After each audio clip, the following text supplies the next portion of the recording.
नमस्कार, आप सभी देख रहे हैं न्यूज 21। मैं हूं प्रियंका। अब खबरें अन्य राज्यों से।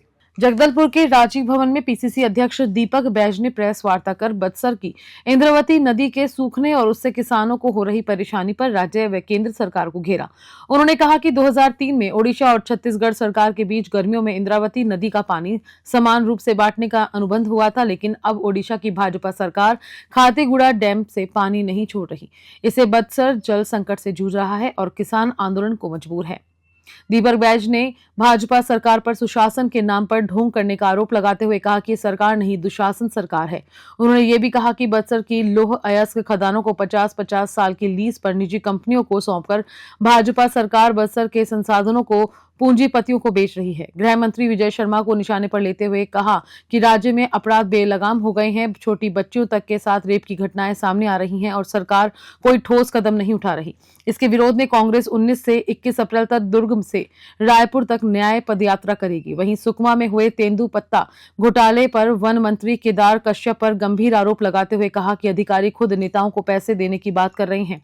उन्होंने कहा कि कांग्रेस अब बक्सर की आवाज उठाएगी और उग्र आंदोलन की रणनीति बनाई जाएगी। जगदलपुर से रवि शर्मा की रिपोर्ट।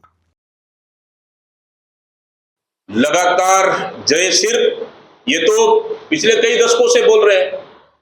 आप आज भी जाके देखिए, इंद्रावती सूखी पड़ी है। ये किसानों की एकजुटता, आम जनता की एकजुटता, हम लोग की बैठक से घबरा कर ये सरकार अब कागजों में 49% पानी दिखा रहा है, जबकि जमीनी हकीकत कुछ भी नहीं है। इतने सारे किसानों के फसल चौपट हो गए, नुकसान हो गए, सूख गए, फसल खराब हो गए, क्या उसका मुआवजा सरकार देगी? ये सिर्फ कागजों पे है, जमीन हकीकत कुछ भी नहीं है। ये बस्तर से क्या नक्सलवाद सफाया होना चाहिए या नहीं होना चाहिए? हम चाहते हैं बस्तर में शांति होना चाहिए। आप नहीं चाहते हैं क्या? आप भी चाहते हैं। इसके बदले में तो आप बोल रहे हैं कि बस्तर से अगर नक्सलवाद सफाया हो जाएगा तो हाँ, उद्योग स्थापित। हाँ, यस। तो आपका कहना है कि बस्तर से नक्सलवाद सफाया नहीं होना चाहिए? हमारा सवाल नहीं। हम चाहते हैं कि बस्तर में शांति आना चाहिए, लेकिन इसके एवज में क्या हम उद्योगपतियों को खनिज संसाधन सौंप देंगे?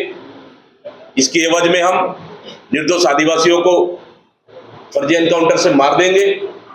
इसके एवज में हम निर्दोष आदिवासियों को फर्जी सरेंडर करा देंगे? क्या 15 साल की सरकार में आपने नहीं देखा कितना फर्जी सरेंडर कराए, कितने फर्जी एनकाउंटर हुए? वो सरकार भी देखी। वो सरकार कोई और नहीं थी, यही भारतीय जनता पार्टी की सरकार थी और यही उनके नुमाइंदे भी थे। वो सरकार भी हम लोगों ने देखे। लेकिन हाँ, शांति हम भी चाहते हैं, लेकिन इसके बदले में बस्तर के खनिज संसाधन और आदिवासियों को निर्दोष मौत, इसके समझौता नहीं कर सकते। कांग्रेस की सरकार में हाँ, एक दिन जरूर पानी कम हुआ था, लेकिन उसकी तुरंत हम लोग की जनप्रतिनिधियों की तत्परता से हम पानी छोड़ने का काम किए और इंद्रावती को सूखने नहीं दिए। और आज 2 महीने से इंद्रावती सूखी पड़ी है, कोई सूद लेने वाला नहीं है। कौन है मंत्री? सिंचाई मंत्री कौन है? कहां सोए हैं वो?